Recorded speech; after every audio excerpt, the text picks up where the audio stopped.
गुरुजी मेरी पूजा करो स्वीकार। हो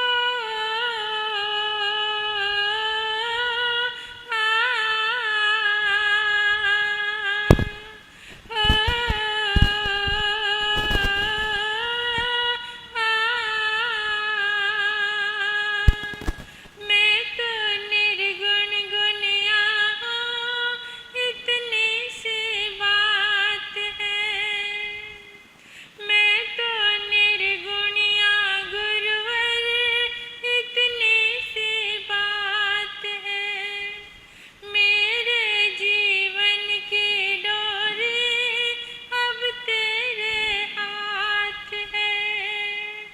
मेरे जीवन की डोरी अब तेरे हाथ है।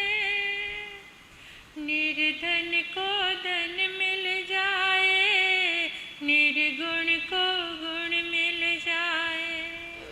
निर्धन को धन मिल जाए, निर्गुण को गुण मिल जाए।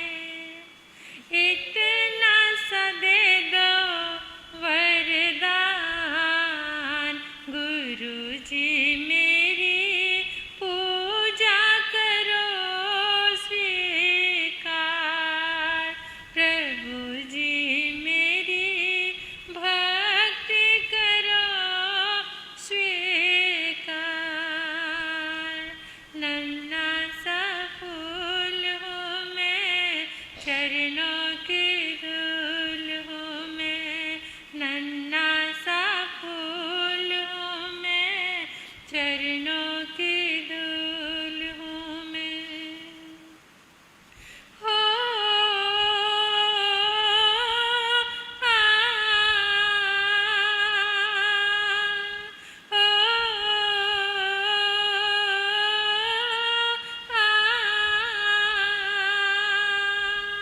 सुन लो हमारी अर्जी, थोड़ा सा ज्ञान दे दो। सुन लो हमारी अर्जी, थोड़ा सा ज्ञान दे दो।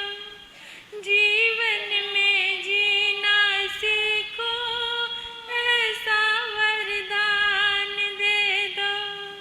जीवन में जीना सीखो, ऐसा वरदान दे दो। सूरज सी शान पाओ, चंदा सा मान पाओ। सूरज सी शान पाओ, चंदा सा मान पाओ। मानो तुम्हारा एहसान, प्रभु जी मेरी वंदना करो स्वीकार।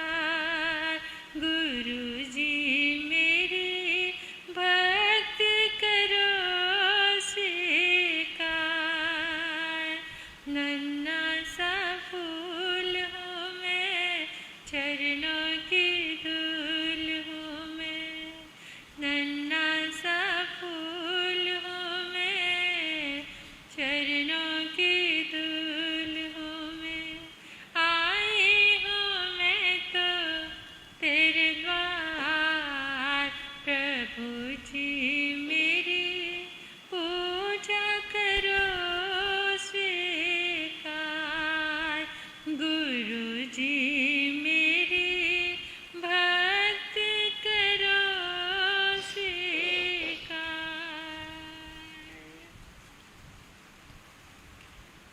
अनंत अनंत मैत्री के मसीहा, दया और करुणा के अवतार, परम पिता परमात्मा प्रभु महावीर के चरणों में कोटिश्य वंदन नमन। अरिहंत परमात्मा श्रीमंदिर स्वामी भगवान के पावन चरणों में कोटिश्य वंदन नमन। परम दयालु, परम कृपालु, कर्नाटक गज केसरी आराध्य गुरुदेव के चरणों में कोटि वंदन नमन। तब का दिव्य वरदान देने वाले मम आराध्य गुरुवर्या श्री प्रवेश कुमारी जी महाराज साहब के चरणों में वंदन करती हूँ, नमन करती हूँ। 311 उपवास द्वारा विश्व कीर्तिमान स्थापित करने वाले तपाचार्या तप चक्रेश्वरी उप परिवर्तनी गुरनी मैया श्री मोहन माला जी महाराज साहब के चरणों में वंदन नमन। मेरे जीवन पर अनंत उपकार करने वाले, धर्म का दिव्य दान देने वाले आराध्य गुरनी मैया के पावन चरणों में कोटि वंदन नमन। स्नेहिल प्रिय छोटी दोनों साध्वियाँ इस पावन प्रांगण में आए परमात्मा के प्यारे प्यारे भक्तों, हृदय के आंगन में आप सभी का स्वागत करती हूँ, अभिनंदन करती हूँ आप सभी की श्रद्धा का, अनुमोदन आप सभी के सुंदर भावों का, धन्यवाद देती हूँ आप सभी के पुरुषार्थ को। आप इस प्रांगण में आए, अपने समय को धर्म से जोड़ा, संत समागम से जोड़ा, परमात्मा की वाणी से जोड़ा। बस यही समय आपका है, ये समय सार्थक है। दुनिया की इस भौतिकता में जितना समय आपने गंवाया है वो व्यर्थ हो गया, वो चला गया। जो क्षण, जो पल आपने जिन वाणी के साथ, संत समागम के साथ प्रभु चरणों में अर्पित किए हैं, बस वही पल आपके हैं, वही पल आपके जीवन में आपके साथ चलने वाले हैं। ये जीवन हमें मिला है, हमारी इच्छा से नहीं मिला। ये जो जीवन, हमारी इच्छा तो पता नहीं क्या होती है।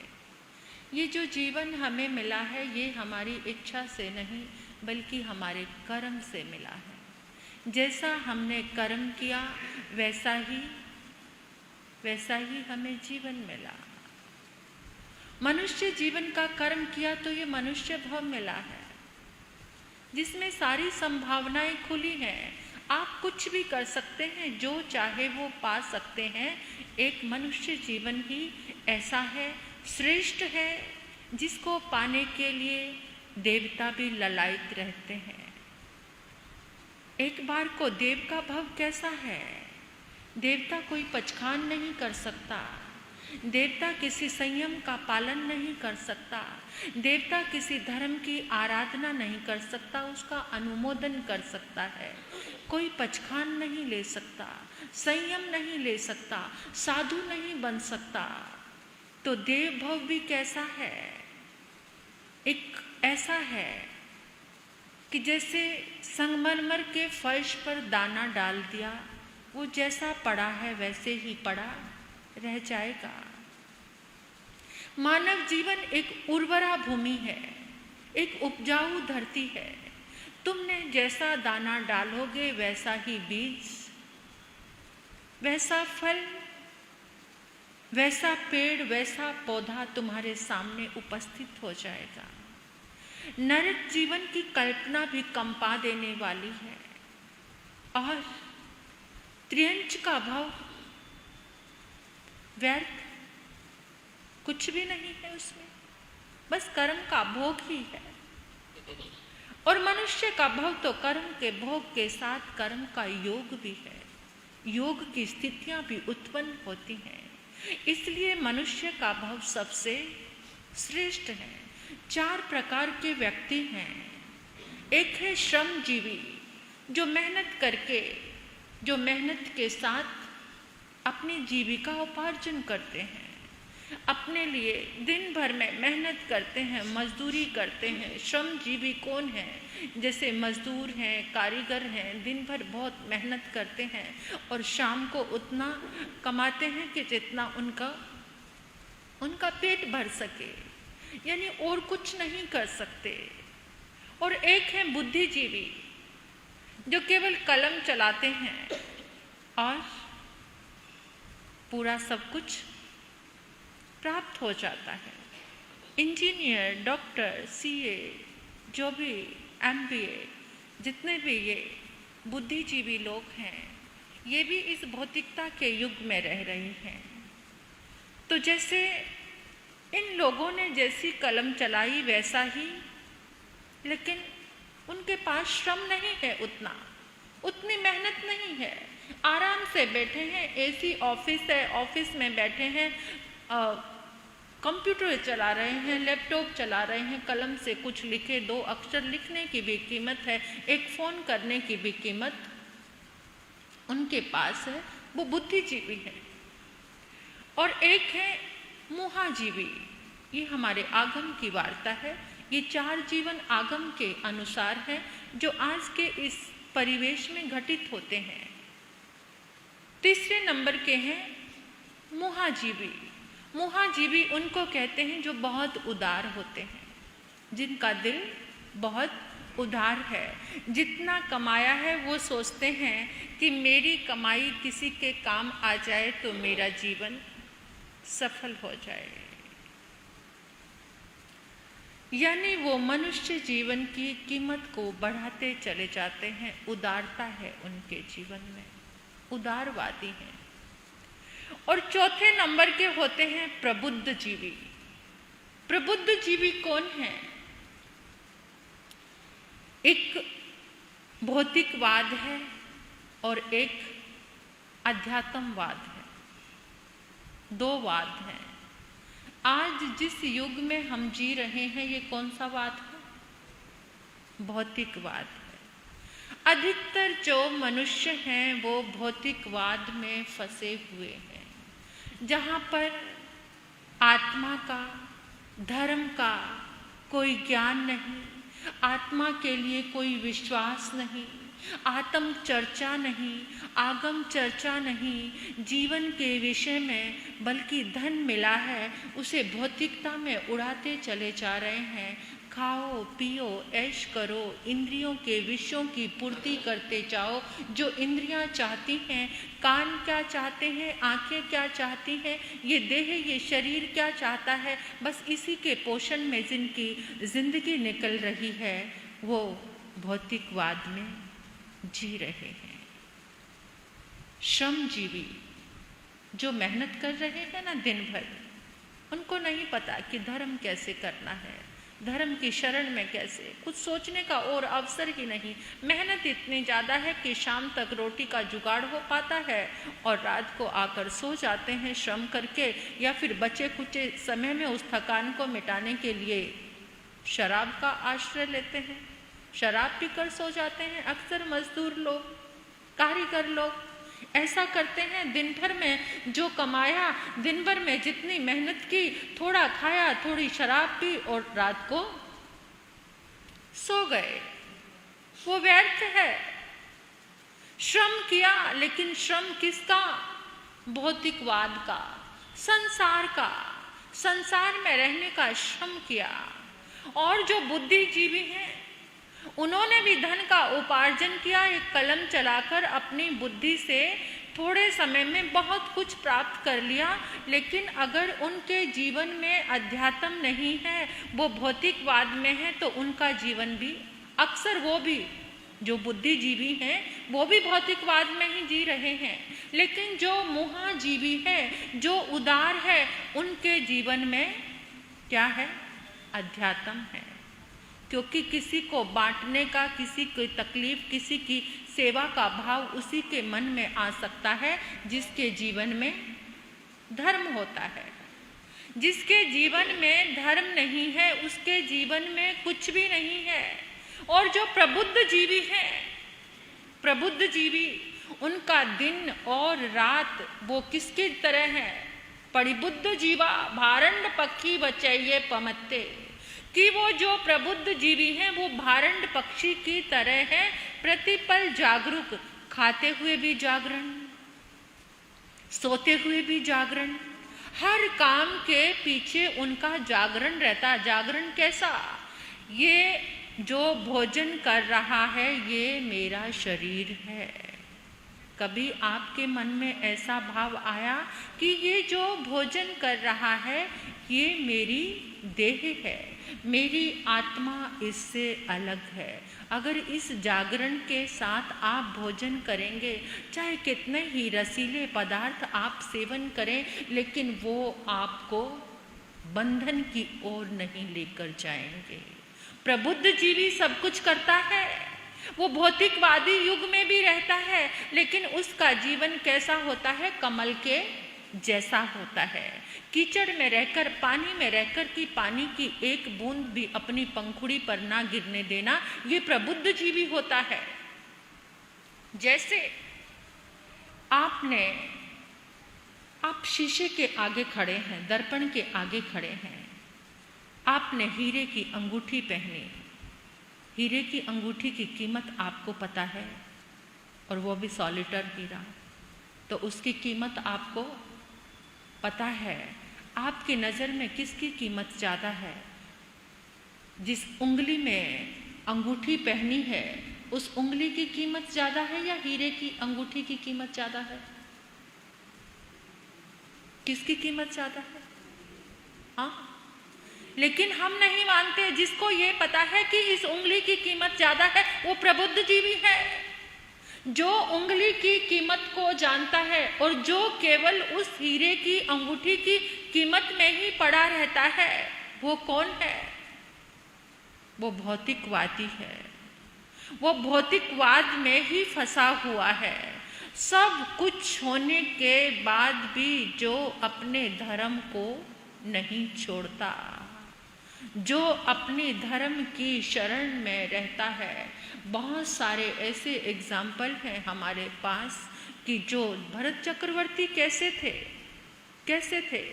क्या हमने कभी अपनी देह का श्रृंगार करते हुए जब उन चीज़ों को उतारते हैं, कभी मन में ये भाव नहीं आया कि ये सारा श्रृंगार, ये सारी शोभा तो इस जेवर से है, कपड़ों से है?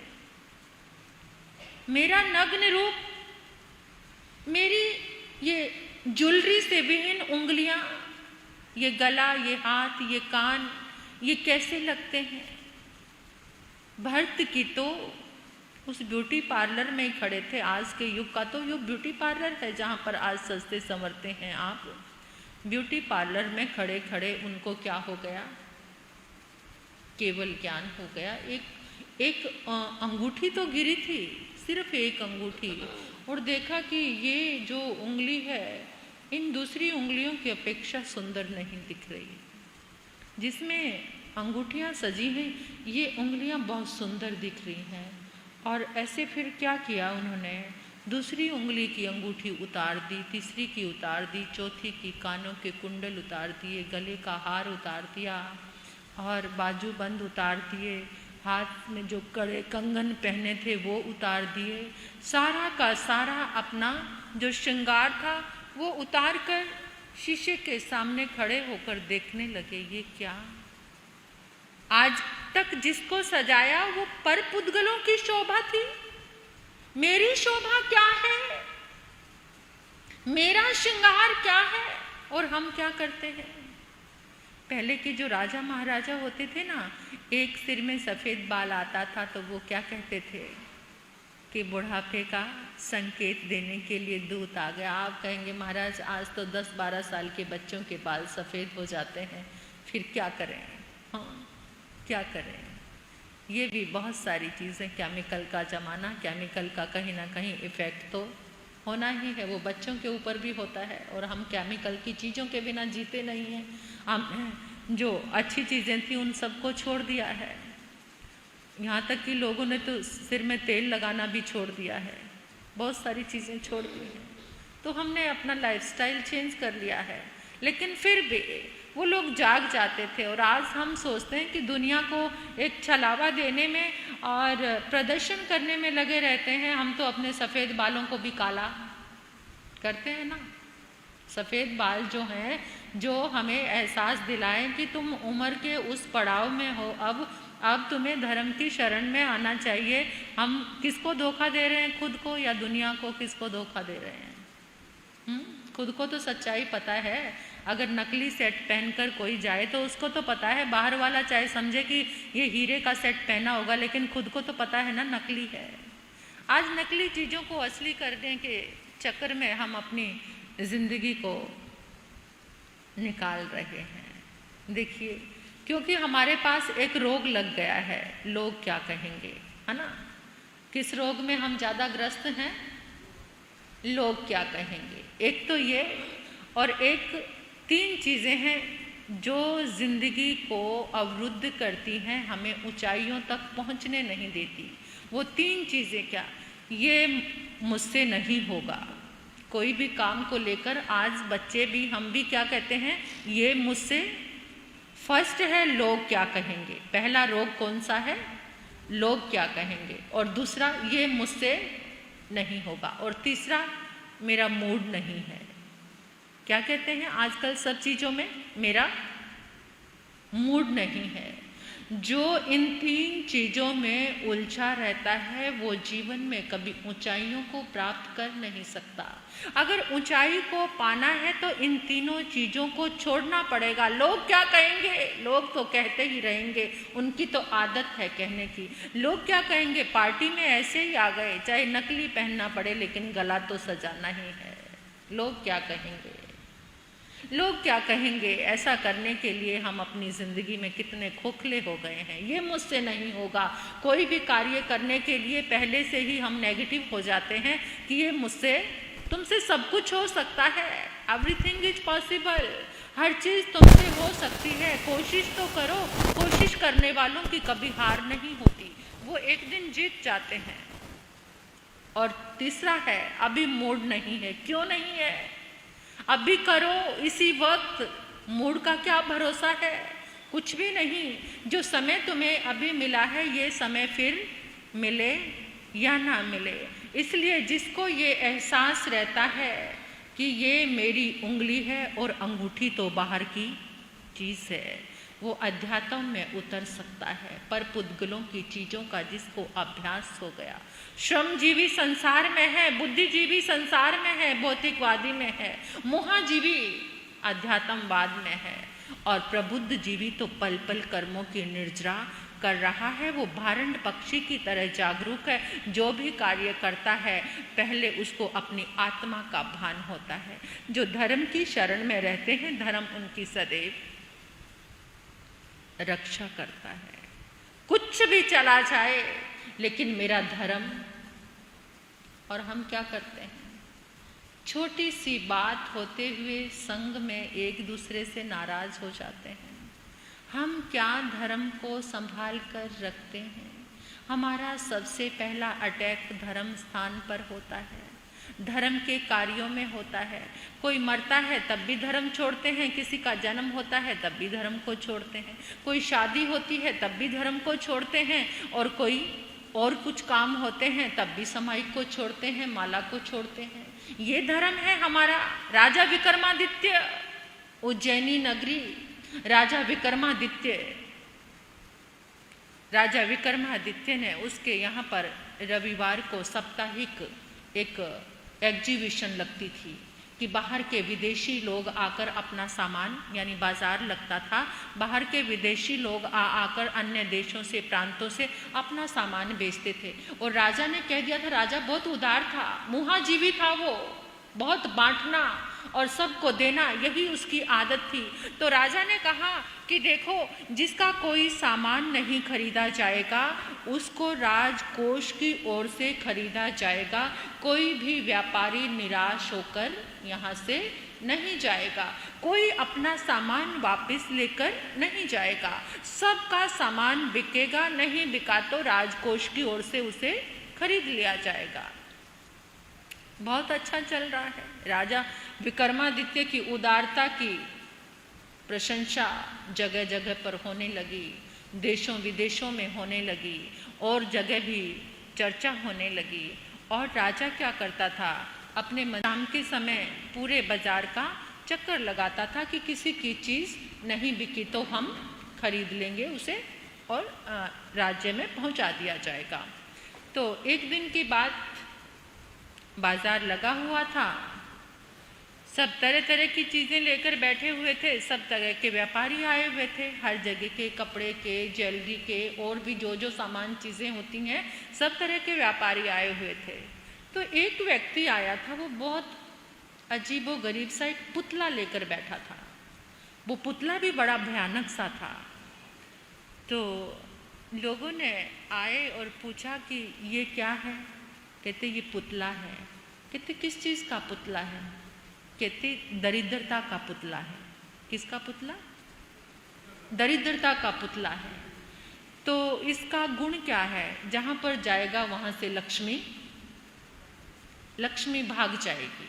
दरिद्रता का पुतला, लक्ष्मी भाग जाएगी। लोग सुनते और अपने एकदम जल्दी से आगे निकल जाते। चलो बाबा चलो, आ बैल मुझे मार, ये वाली बात हो गई। कौन कहे अपने आप मुसीबत को अपने गले डाले, हमें इसको नहीं खरीदना। ऐसे करते करते अब जो भी आकर आप भी जो चीज़ें सामान खरीदते हो पूछताछ कर ही लेते हो, ये क्या है, इसका मतलब कितने दिन चलेगी, कितना क्या काम होगा, किस तरीके से ये चीज़ रहेगी, यानी उसकी गारंटी वारंटी की आप ये बातें करते हैं।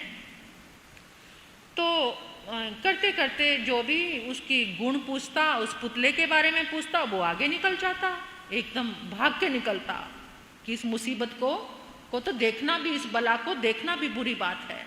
तो करते करते शाम हो गई तो राजा और मंत्री जैसे राउंड करने के लिए आते थे कि किसका सामान बचा हुआ है। देखा सबकी चीज़ें बिक गई, एक ही व्यक्ति बैठा है उस पुतले को लेकर के। अब राजा ने पूछा, भाई सुनकर आया था आपके इस साप्ताहिक बाजार का, लेकिन लगता है ऊंची दुकान और फीके पकवान। कहते थे कि राजा विक्रमादित्य की नगरी में कोई भी चीज़ किसी के पास बचती नहीं, सब बिक जाती है। मैं आया था इस पुतले को लेकर। कौन सा पुतला है ये? कहते ये दरिद्रता का पुतला है। इसका काम, इसका गुण क्या है? जहाँ जाएगा वहाँ से लक्ष्मी भाग जाएगी। राजा कहने लगा, ओफो, इसको कौन खरीदता? तो आपके तो राज्य का नियम है ना, फिर राजकोष की तरफ से इसे खरीदा जाएगा। राजा ने कहा, ऑफ कोर्स मैं इसको खरीदूंगा। मंत्री कहता, महाराज बिल्कुल नहीं, इस मुसीबत को अपने घर मत लेकर जाना। अरे आपने इसका गुण सुना नहीं?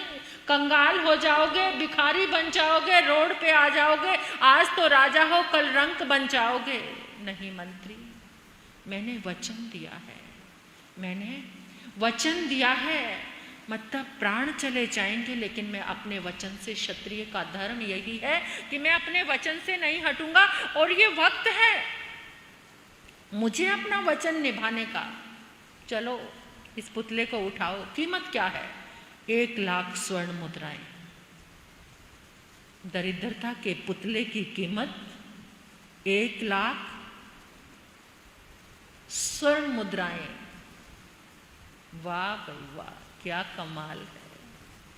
पुतला भी दरिद्रता का और कीमत भी।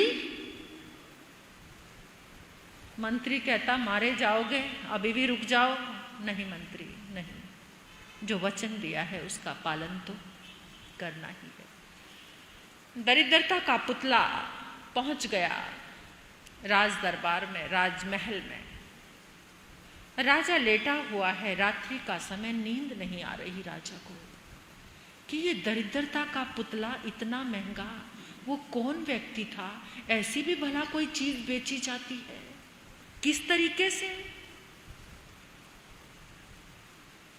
समय की सुई कहती है कि रुक जाइए, कल पूरा कर दूंगी, कल पूरा कर दूं, बड़े महाराज साहब बोल रहे हैं। तो देखिए राजा को नींद नहीं आ रही, आंखों से नींद कोसों दूर है, बस विचार चल रहा है। आज तक कभी भी साप्ताहिक बाजार में ऐसा व्यक्ति कोई आया नहीं, ऐसी घटना नहीं घटी। क्या रीजन है, क्या कारण है? अभी राजा सोच ही रहता, एकदम छमछम की आवाज आई। छमछम की आवाज आई, राजा उठ बैठा तो देखा एक नव यौवना स्त्री जिसके अंग भंग से वैभव झलक रहा है, 16 श्रृंगार किया हुआ है, जेवर से लदी हुई रूप सुंदरी और राजा के सामने आकर खड़ी है। राजा ने पूछा, कौन हो तुम? महाराज, मैं लक्ष्मी हूँ। तुम्हारा काम तो राजकोष में है, तुम यहाँ क्यों आई हो? महाराज, आप वो दरिद्रता का पुतला लेकर आए हो, अब मैं यहाँ कैसे रह सकती हूँ? अब तो मुझे जाना ही पड़ेगा महाराज, मैं छोड़कर आपको जा रही हूँ। राजा ने कहा, देख लो। हाँ महाराज, देख लिया, जहां दरिद्रता रहेगी वहां पर लक्ष्मी नहीं रहेगी, जा सकती हूं। लक्ष्मी छम छम करती चली गई। राजा ने मुस्कुराते हुए लंबी गहरी सांस ली और सोचने लगा, दरिद्रता के पुतले, तूने तो अपना कमाल दिखाना शुरू कर दिया। लक्ष्मी तो चली गई, अब तो पता ही है मैं राजा से क्या बन गया। सुबह तक तो स्थिति ना जाने कैसी हो जाएगी। अभी राजा ये चिंतन कर ही रहा था, आंखें बंद करके, फिर भी चेहरे पर मुस्कान ही थी। इतना दर्द नहीं हुआ, दुख थोड़ा तो हुआ, लेकिन राजा ने कहा कि कोई बात नहीं, धर्म निभाने के लिए हर चीज का सामना करना ही पड़ता है। फिर क्या हुआ? अभी राजा की आंखें बंद थी और एकदम थोड़ी सी आहट हुई कदमों की। राजा की आंख खुल गई। आंख खुली तो देखा सामने एक नौजवान, चेहरे पर लालिमा, आंखों में चमक, सुंदर लिबास पहना हुआ है। कौन हो तुम? मैं प्रेम हूं। कौन हो तुम? मैं प्रेम हूं। तुम? हाँ महाराज, जा रहा हूं आपके महलों से, आपके घर से। क्या मतलब? अरे दरिद्रता का पुतला ले आए आप, तो दरिद्रता के कारण लड़ते रहोगे, झगड़ते रहोगे। अभी देखना इस दरिद्रता के कारण आपकी स्थिति कैसी होगी। उस पुतले की ही पूजा करो, उस पुतले को ही रखो अपने पास। अब मेरा कोई स्थान नहीं है तुम्हारे यहाँ पर। मैं प्रेम हूं, मैं जा रहा हूं। राजा ने कहा, जाओ जाओ, छोड़कर मुझे, जिसको जाना है जाओ, मैं तुम्हें रोकूंगा नहीं। प्रेम चला गया। करते करते ऊहापोह में चिंतन करते, आखिर तो मानव था वो, फिर भी उसके अंदर भावनाएं आ रही थी। कुछ घंटों में इस पुतले का इतना बड़ा कमाल, अभी आगे आगे क्या होगा पता नहीं, क्या कुछ और घटित होगा। करते करते सुबह के 4 बज गए। सुबह के 4 बजे राजा ने सोचा, जिसको जाना था चला गया, थोड़ी देर तो नींद ले लूं। आंखें बंद गई, फिर आहट आ गई, कदमों की आहट आई। आहट आई तो राजा की आंख, नींद तो ऐसी थी नहीं कि जो उसे गहरी नींद आती। कदमों की आहट से राजा की आंखें खुल गई। आंखें खुली तो क्या देखा, एक सफेद कपड़े पहने एक नौजवान युवक, जिसके चेहरे से सौम्यता टपक रही है, जिसके माथे से तेज तेज किरणें निकल रही हैं, और एकदम सादगी से सफेद लिबास पहने हुए। राजा ने पूछा, तुम कौन हो भाई? तुम क्या करने आए हो? अपना परिचय तो दो थोड़ा। राजन, मैं धर्म हूं। लक्ष्मी चली गई, प्रेम